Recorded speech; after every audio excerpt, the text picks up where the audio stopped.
Hello friends, welcome to auto IAS academy YouTube channel. और आज हम इंडियन पॉलिटी का अपना नेक्स्ट टॉपिक जो है उसको आज हम डिस्कस करेंगे।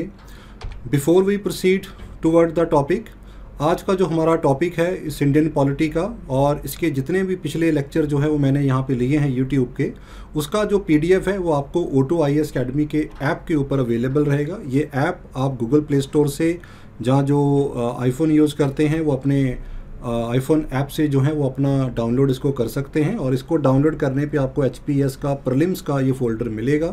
इस फोल्डर में जाके आपने फ्री सोर्सेज के इस सब फोल्डर में जाना है, जहाँ पे आपको आज के और प्रीवियस लेक्चर के पीडीएफ जो हैं वो सारे के सारे अवेलेबल होंगे। So students, let's start the today's topic. और आज का जो हमारा टॉपिक है इंडियन पॉलिटी का, we are going to discuss about the local bodies. और लोकल बॉडी में हम पंचायत और म्यूनिसिपैलिटी को लेके जो हैं 20 इंपॉर्टेंट क्वेश्चन जो हैं वो आज के इस सेशन के अंदर हम डिस्कस करेंगे और देखेंगे कि इन टॉपिक से हमें किस तरह के क्वेश्चन आ सकते हैं और हमें कैसे उनको जो है वहाँ पे अटेम्प्ट करना है और कौन कौन सी मिस्टेक हैं जो हम इनको क्वेश्चन के अंदर हम अवॉइड कर सकते हैं to get the best marks in the Indian polity as a subject.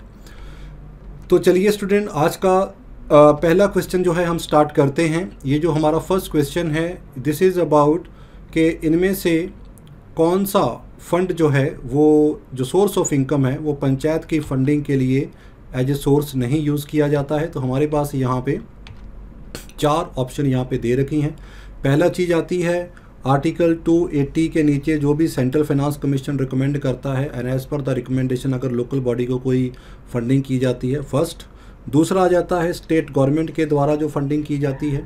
तीसरा आ जाता है कि अगर पंचायत या लोकल बॉडी जो है अगर वो सेंट्रल जहाँ स्टेट गवर्नमेंट से कोई लोन लेना चाहती है तो वो भी उसका फंडिंग का सोर्स हो सकता है।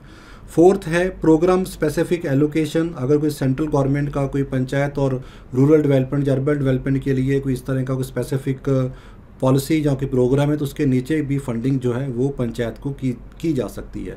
तो ये हमारे पास 4 ऑप्शन है और हमें ये बताना है कि इनमें से कौन सा सोर्स जो है वो नहीं हो सकता पंचायत की फंडिंग के लिए। तो हमारे पास जो राइट आंसर जहाँ पे आ जाएगा दैट इज़ सी, क्योंकि loan is not from central and state government, ये पंचायत की फंडिंग का सोर्स नहीं होता है। बाकी के 3 जो है वो सोर्स हो सकते हैं, जिसके चलते हमारा करेक्ट आंसर जो है वो सी आ जाता है। इसके बाद हमारे पास सेकेंड क्वेश्चन आता है, which of the following committee, और पंचायती राज इंस्टीट्यूशन को लेके बहुत सारी कमेटियां अपॉइंट की गई थी। तो ये हमारे पास 3 कमेटियां हैं। तो हमें ये बताना है कि इनमें से कौन सी कमेटी और उनकी जो रिकमेंडेशन है वो करेक्टली जो है वो यहाँ पे मैच की गई है।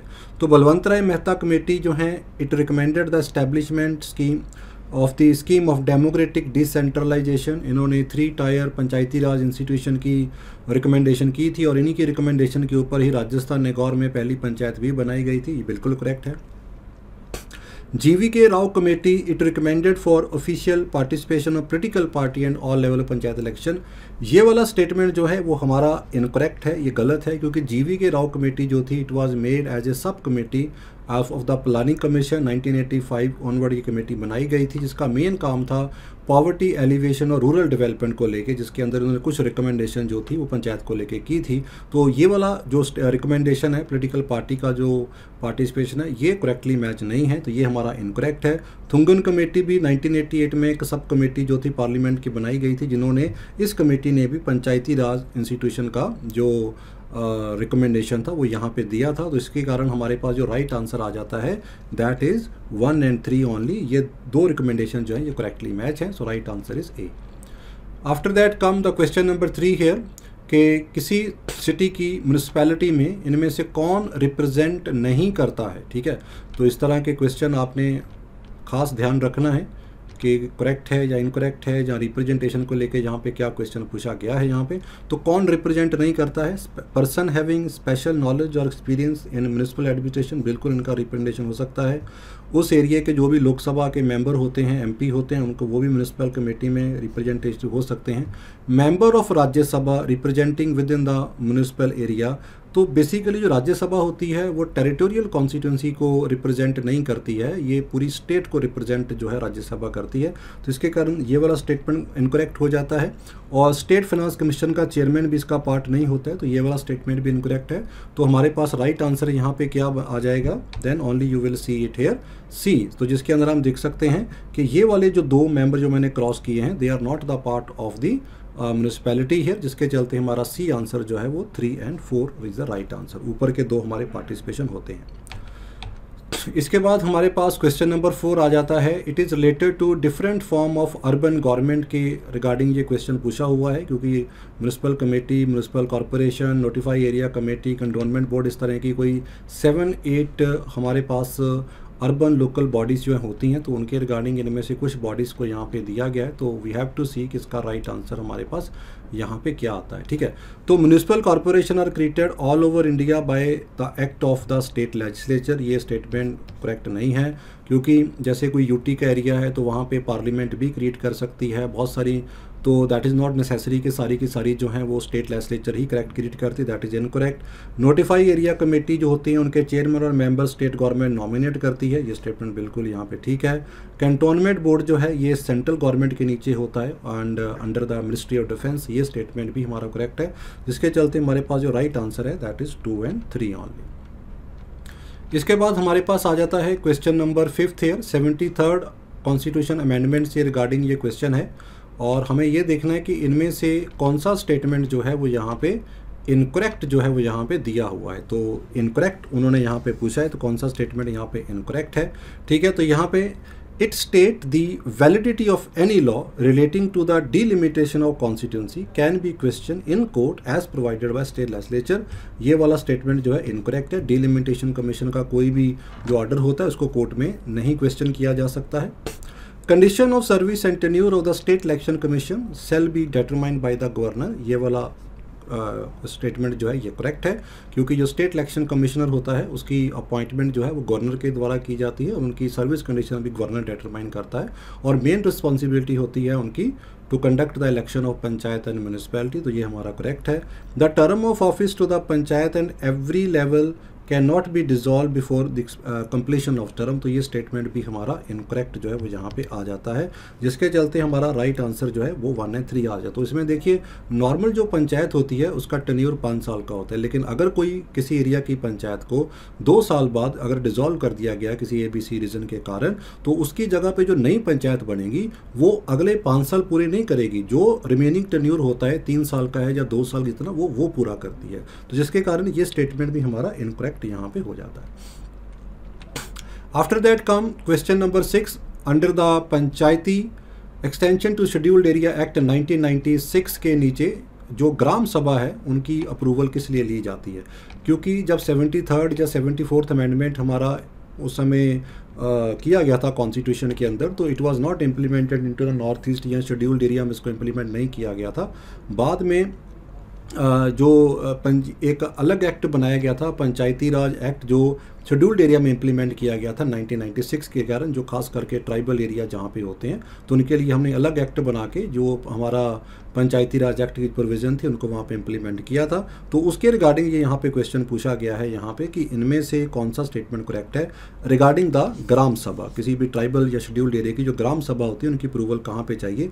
Plan, programme and project for social and economic development, identification of beneficiary under the poverty alleviation and other programme. हालांकि यहाँ पे जो कंसल्टेशन होती है वो एडवाइजरी नेचर की होती है, वो बाइंडिंग नहीं होती है। तो अगर किसी शेड्यूल्ड या ट्राइबल एरिया में कोई डेवलपमेंट काम वर्कआउट होना है या माइनिंग होना है या कुछ भी होना है, तो एक बार जो सेंट्रल जो भी हमारी गवर्नमेंट मशीनरी होती है ग्राम सभा के साथ कंसल्टेशन डिस्कशन जो है वहाँ पे करती है। सो दैट इज़, अगर हम यहाँ पे देखते हैं तो ये दोनों प्रोविज़न हमारी यहाँ पे करेक्ट आ जाती हैं। तो राइट आंसर इज सी। इसके बाद हमारे पास क्वेश्चन नंबर 7 आ जाता है कि which of the following are the source of revenue for the urban local body. Municipal committee या म्यूनिसिपल कॉरपोरेशन के लिए 3 तरह की यहाँ पे फंडिंग जो है वो यहाँ पे दे रखी है। तो हमें ये देखना है कि इनमें से कौन सा सोर्स जो है वो यहाँ पे होता है। इंटरटेनमेंट टैक्स, बिल्कुल अर्बन लोकल बॉडी बहुत सारे टैक्स जो है, इंटरटेनमेंट टैक्स, एडवर्टाइजमेंट टैक्स, इस तरह के बहुत सारे टैक्स हैं जो लगाती है, सोर्स है। टैक्सेस ऑन एनिमल, इसके ऊपर भी टैक्स होता है बहुत सारे। अगर कोई फेयर ऑर्गेनाइज किया जाता है सिटी के अंदर तो उसके ऊपर भी टैक्स जो है वो लोकल बॉडी कलेक्ट करती है। म्यूनिसिपल की जो भी कमेटी या कॉरपोरेशन की जो प्रॉपर्टी होती हैं, पार्किंग लॉट हैं, कुछ भी है, उनको रेंट पे देने पे भी जो अर्बन लोकल बॉडीज़ होती है उनके पास जो है वो एक तरह का सोर्स ऑफ इनकम उनका बनता है, जिसके चलते हम देखेंगे ये तीनों ही हमारे यहाँ पे जो है करेक्ट है। तो राइट आंसर इस यहाँ पे सी आ जाता है। इसके बाद हमारे पास क्वेश्चन नंबर 8 आ जाता है, कंसीडर द फॉलोइंग स्टेटमेंट। तो यहाँ पे हमारे पास 3 स्टेटमेंट दे रखी हैं, तो वी हैव टू सी कि इनमें से कौन सा स्टेटमेंट जो है वो यहाँ पे करेक्ट है। 11th schedule deal with the power of the panchayat, ये स्टेटमेंट बिल्कुल ठीक है। 12th schedule deal with the power of the urban local body, ये स्टेटमेंट भी बिल्कुल ठीक है। 12th schedule has more entry as compare to 11th schedule, ये थोड़ा गलत है यहाँ पे, क्योंकि जो 12th शेड्यूल है उसमें 18 एंट्री हैं और 11th शेड्यूल में 29 एंट्री है, तो ये इसका उलट हो जाता है बेसिकली, ठीक है। तो 11th शेड्यूल में एंट्री जो है, नंबर ऑफ एंट्री ज़्यादा है as compare to 12th schedule, तो जिसके चलते हम देखते हैं कि ये वाला स्टेटमेंट हमारा करेक्ट है। राइट आंसर हमारा जो है वो यहाँ पे ए आ जाता है, that is 1 and 2। After that come question number 9 here, consider the following statement about the Panchayati Raj जो है उसके रिगार्डिंग यहाँ पे 3 स्टेटमेंट जो है वो यहाँ पे दे रखी हैं। We have to check out कि इनमें से कौन सा स्टेटमेंट जो है वो करेक्ट है। Rajasthan was the first state to establish Panchayati Raj, ये बिल्कुल ठीक है। 1959 में नागौर में पहली पंचायत को स्टैब्लिश किया गया था, that is a correct statement. Chairman of A panchayat should be mandatorily elected by direct election, ये वाला स्टेटमेंट जो है वो इनकरेक्ट है, क्योंकि चेयरमैन का इलेक्शन जो होता है वो डायरेक्ट भी हो सकता है और इनडायरेक्ट भी हो सकता है, क्योंकि पंचायती राज जो है it is a part of the state subject. तो state legislature by law decide करती है कि चेयरपर्सन डायरेक्ट इलेक्शन से होगा या इनडायरेक्ट से होगा, तो स्टेट टू स्टेट वरी भी कर सकता है। ये वाला पॉइंट अगर हम देखें, पंचायत जो होती हैं अगर 5 साल से पहले डिसॉल्व हो जाती हैं तो वो अपना दोबारा अगर नई पंचायत बनती तो नेक्स्ट 5 साल के लिए अपना टाइम टेन्योर जो है पूरा करेंगे। ये स्टेटमेंट भी हमारा गलत हो जाता है, क्योंकि एक बार जब जनरल पंचायत इलेक्शन होते हैं तो उसमें सारी पंचायत के इलेक्शन जो है इकट्ठे हो जाते हैं, चाहे 2 साल पहले कोई बनी हो, डिसॉल्व होने के कारण कुछ भी हो। तो यहाँ पे इसके चलते हमारी एक ही स्टेटमेंट करेक्ट है, तो राइट आंसर हमारे पास 1 ओनली। इसके बाद हमारे पास आ जाता है question number 10 here, notify area committee. Notify area committee basically जैसे कोई फास्ट डेवलपिंग एरिया है जहां अभी तक जो है उसको किसी म्यूनिसिपल कमेटी एरिया में डिफाइन नहीं किया जा सकता है, तो उसको हम नोटिफाई एरिया बोलते हैं। तो उसके रिगार्डिंग ये यहाँ पे क्वेश्चन जो है यहाँ पे पूछा गया है, तो वी हैव टू सी कि कौन सा स्टेटमेंट करेक्ट है। Notify area committee is a statutory body created by an act of the state legislature. This statement is correct, क्योंकि this is not a statutory body, this is basically and created by an act of government. ये government के द्वारा जो है body create की जाती है, तो that is a wrong statement. All the member of the committee are nominated member, ये वाला स्टेटमेंट बिल्कुल करेक्ट है, क्योंकि जो भी इसके चेयरमैन जो मेंबर होते हैं वो स्टेट गवर्नमेंट जो है वो नॉमिनेट करती है, जिसके चलते हम देखेंगे हमारे पास जो करेक्ट आंसर है वो बी आएगा, दैट इज 2 ओनली। इसके बाद हमारे पास 11th क्वेश्चन आ जाता है।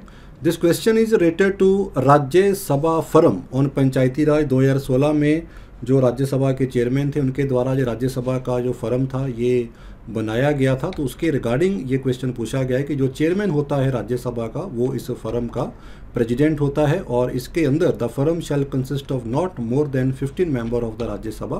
तो 15 मेंबर इसके अंदर राज्यसभा के भी होते हैं। तो यहाँ पे हमें देखना है कि इनका कौन सा स्टेटमेंट हमारा यहाँ पे करेक्ट आ जाता है। तो अगर हम इसका देखेंगे तो देयर इज़ बी ओनली, ठीक है, क्योंकि जो चेयरमैन होता है राज्यसभा का वो इस फर्म का प्रेसिडेंट नहीं होता है।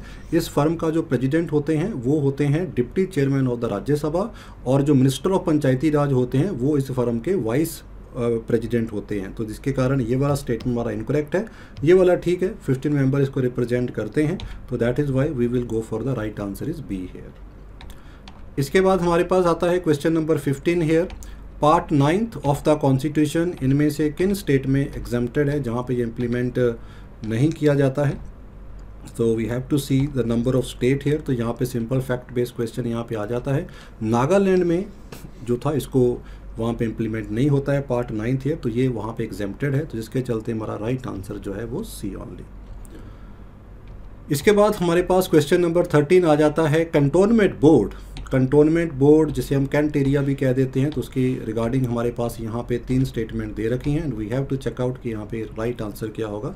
It is establish for municipal administration of defence personnel residing in the civilian residential area. तो बेसिकली कंटोनमेंट बोर्ड जो होता है वो सिर्फ डिफेंस पर्सनल के लिए नहीं होता है, it is for the both part, defence and civilian population दोनों के लिए अर्बन अमेनिटी प्रोवाइड करने के लिए ये जो है यहाँ पे बनाया जाता है। ठीक है, तो जिसके चलते हम देखेंगे ये वाला स्टेटमेंट हमारा इनकरेक्ट हो जाता है। It consist of nominated member and elected member both, तो बिल्कुल ठीक है। नॉमिनेटेड मेंबर क्योंकि जो भी आर्मी के उस एरिया के जो कमांडर होते हैं दे आर, जैसे सीओ जो होता है उस एरिया का, he is already he is the president of the cantonment board.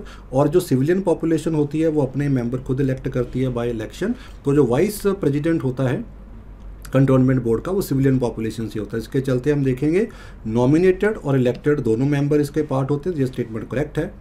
It is created by state government, ये बिल्कुल क्लियर है, नहीं ये यहाँ पे रॉन्ग है क्योंकि it is not created by state government, created by central government और डिफेंस मिनिस्ट्री के नीचे ही ये गवर्न किया जाता है। तो ये वाला स्टेटमेंट भी हमारा यहाँ पे रॉन्ग हो जाता है। तो राइट आंसर क्या आएगा, 2 ओनली, सिर्फ यही स्टेटमेंट हमारा सेकंड जो है वो सही है। इसके बाद क्वेश्चन नंबर 14 आ जाता है, which of the following urban local body are created by an act of state legislature. ठीक है, तो स्टेट लेजिस्लेचर इनमें से कौन सी बॉडी को क्रिएट करती है। तो हमारे पास यहाँ पे टोटल 4 बॉडी दी गई हैं। टाउन एरिया कमेटी है, नोटिफाइड एरिया कमेटी है और पोर्ट ट्रस्ट है जहाँ स्पेशल पर्पज एजेंसी यहाँ पे आ जाती है। तो देखिए अभी हमने डिस्कस भी किया था कि नोटिफाइड एरिया कमेटी जो होती है वो स्टेट लेजिस्लेचर नहीं क्रिएट करती है, it is basically done by the act of government. ठीक है, पोर्ट ट्रस्ट जो होता है it is again created by the parliament, ये पार्लियामेंट के नीचे आ जाता है। तो 2 और 3 हमारे यहाँ पे प्रोविज़न ऑलरेडी यहाँ पे निकल जाती हैं। तो पीछे क्या बचता है, town area committee and special purpose agency. तो राइट आंसर हमारा यहाँ पे बी आ जाता है। 1 और 4 ये 2 बॉडी हैं जो कि स्टेट लेजिस्लेचर के द्वारा क्रिएट की जाती हैं। इसके बाद हमारे पास क्वेश्चन नंबर 15 आ जाता है, डिस्ट्रिक्ट प्लानिंग कमेटी, एक डिस्ट्रिक्ट की लोकल जो भी विलेज या अर्बन लेवल की प्लानिंग होती है, it is mandatorily done by the district planning committee. तो उसके रिगार्डिंग यहाँ पे जो क्वेश्चन जो है वो यहाँ पे पूछा गया है। तो लेट्स चेकआउट कि इसका राइट आंसर यहाँ पे क्या हो सकता है। It is mandatory for every state to constitute a district planning committee, ये बिल्कुल स्टेटमेंट करेक्ट है। हर स्टेट बाय लॉ एक डिस्ट्रिक्ट प्लानिंग कमेटी क्रिएट करती है। हाँ, उसका कंपोजिशन वगैरह जो होता है वो उसका थोड़ा डिसाइड कर सकते हैं, स्टेट टू स्टेट वरी कर सकता है। Its member include the member of panchayat and municipality in the district, उस जितने भी उस डिस्ट्रिक्ट की म्यूनिसिपैलिटी या पंचायत मेंबर होते हैं उसके मेंबर होते हैं। And its consolidate the plan prepared by the panchayat and municipality of district, that is also true here. ठीक है, तो इस तरह से ये तीनों स्टेटमेंट जो हैं वो यहाँ पे करेक्ट हो जाती हैं। तो that is why we will go for the answer D 1, 2, 3, ये तीनों ही हमारा ठीक ऑप्शन है। इसके बाद क्वेश्चन नंबर 16 आ जाता है, which of the following power and function are available to the Gram Sabha with respect to scheduled area under the Panchayat act 1996 के नीचे। तो यहाँ पे हमारे पास जो हैं वो 3 स्टेटमेंट जो हैं वो यहाँ पे दे रखी हैं। तो वी हैव टू चेकआउट के इनमें से कौन सी पावर जो है वो ग्राम सभा के पास होती है। तो restrict the sale and consumption of an intoxicant, बिल्कुल कर सकती है Gram Sabha. Identification of beneficiary under poverty alleviation programme, बिल्कुल ये भी कर सकती है। Grant of mining lease for major and minor mineral, ये नहीं कर सकती क्योंकि ये जो गवर्नमेंट एडमिनिस्ट्रेशन मशीनरी है उनके द्वारा किया जाता है, जिसके चलते हम देखते हैं कि हमारा राइट आंसर जो है वो 1 और 2 में आएगा। इसके बाद हमारे पास आता है नेक्स्ट क्वेश्चन, यहाँ पे कुछ स्टेटमेंट दे रखी हैं और ये थोड़ा हिस्टोरिकल एक हिस्टोरिकल कॉन्टेक्स्ट में ये क्वेश्चन जो है वो यहाँ पे पूछा गया है। वी हैव टू सी कि इनमें से कौन सा स्टेटमेंट जो है वो यहाँ पे हमारा करेक्ट आता है। फर्स्ट म्यूनिसिपल कॉरपोरेशन जो थी वो कलकत्ता में सेटअप की गई थी, ये नहीं, ये बिल्कुल गलत है। पहली जो हमारी म्यूनिसिपल काउंसिलेशन जो कॉरपोरेशन थी 1686-87 के पास, इसको मद्रास में इस्टेब्लिश किया गया था। कलकत्ता में 1726, बॉम्बे कलकत्ता में 1726 के पास बनी थी, तो ये गलत है। Lord Mayo resolution of 1817 it emphasis on financial decentralisation, बिल्कुल क्लियर है यहाँ पे, ये स्टेटमेंट ठीक है। लॉर्ड मेयो ने बहुत सारी जो फाइनेंशियल पावर थी वो लोकल बॉडी को यहाँ पे दी थी, that is correct. It become the provincial subject under the government of India act 1919, तो ये स्टेटमेंट भी गलत है। ये 1919 के एक्ट में नहीं बना था, ये 1935 के एक्ट में बना था। तो इसके चलते हमारा राइट आंसर क्या बनेगा, क्योंकि एक ही स्टेटमेंट करेक्ट है, तो right answer is B only 2 only. इसके बाद हमारे पास क्वेश्चन नंबर 18 आ जाता है, who among following are those who are comprise the Zila Parishad. तो जिला परिषद में कौन कौन मेंबर जो हैं इसके अंदर होते हैं, and we have to check out के कौन कौन से मेंबर जो हैं इसके अंदर यहाँ पे आ सकते हैं, ठीक है।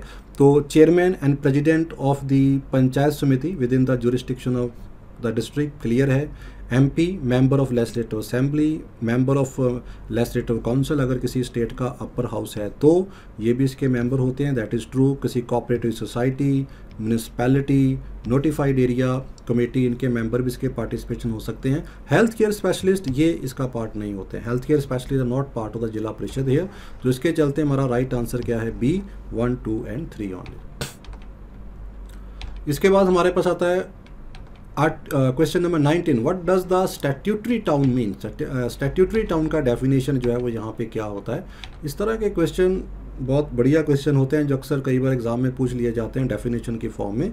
सो स्टैट्यूटरी टाउन का मतलब होता है N urban settlement govern by the urban local body, ठीक है। दैट इज़ बेसिकली जो स्टैट्यूटरी टाउन जो उसको यहाँ पे हम जो उसे हम कह सकते हैं, ठीक है। जैसे टाउन एरिया कमेटी वगैरह होगी फॉर एग्जांपल, तो यहाँ पे हमारे पास राइट आंसर जो है वो B आ जाता है, ठीक है। स्टैट्यूटरी वर्ड का ही मतलब होता है town created by act of state legislature. तो यहाँ पे फॉरेस्ट सेटलमेंट ऑफिसर के रिगार्डिंग यहाँ पे क्वेश्चन पूछा गया है। पीसा एक्ट के नीचे फॉरेस्ट सेटलमेंट ऑफिसर का जो एक अपॉइंटमेंट आ जाता है तो उसके रिगार्डिंग यहाँ पे क्वेश्चन पूछा गया है। तो हमारे पास ये देखना है कि forest settlement officer is appointed by the state government, बिल्कुल करेक्ट है जी। He inquire into determine the existence nature और एक्सटेंट ऑफ एनी राइट, जो होते हैं जो भी वहाँ के फॉरेस्ट राइट किसके लिए रिजर्व है, किस कम्युनिटी का कितना पार्ट है, वो भी इसके रिगार्डिंग इंक्वायर करता है। शिफ्टिंग कल्टिवेशन जो होती है तो उसको भी सुपरवाइज करता है फॉरेस्ट सेटलमेंट ऑफिसर, और उसकी परमिशन के बिना कोई शिफ्टिंग कल्टीवेशन जो नहीं होती है। तो जिसके चलते हम देखेंगे ये तीनों ही जो प्रोविज़न है ये करेक्ट हैं, and that is Y right answer is A here. So student, this was the lecture for today, जिसके अंदर हमने पंचायत और म्यूनिसिपैलिटी के रिगार्डिंग जो इम्पॉर्टेंट 20 क्वेश्चन हैं उनको डिस्कस और डिबेट किया है। I hope this 20 question will help you understand the topic of the local governance, and you can score better marks in your exam. So keep reading and prepare for the best. Thank you very much and all the best.